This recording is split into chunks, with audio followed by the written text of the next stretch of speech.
خراب موسم اور انتظامی مسائل کے باعث ملک بھر کا فضائی آپریشن شدید متاثر ہوا۔ 6 پروازیں منسوخ جبکہ ایک پرواز کا رخ موڑ دیا گیا۔ مجموعی طور پر 25 سے زائد پروازوں کی آمد و رفت میں 1 سے 13 گھنٹے تک تاخیر ہوئی۔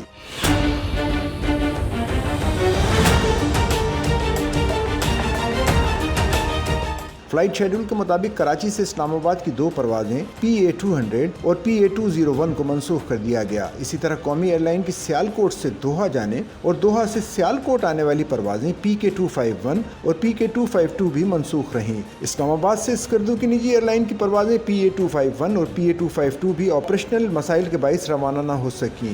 نجی ایئر لائن کی لاہور سے جدہ جانے والی پرواز PA470 کو تکنیکی خرابی کے باعث کراچی اتار لیا گیا۔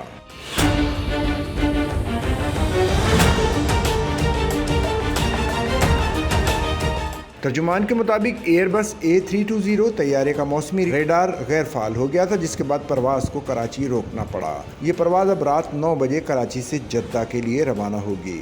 اسلام آباد سے ابوظہبی کی پرواز PA230 8.5 گھنٹے تاخیر کا شکار رہنے کے بعد روانہ ہو گئی۔ دبئی سے لاہور آنے والی پرواز PA416 13 گھنٹے تاخیر سے پہنچی، جبکہ دبئی سے کراچی آنے والی پرواز PA111 کو 3.5 گھنٹے کی تاخیر کا سامنا کرنا پڑا۔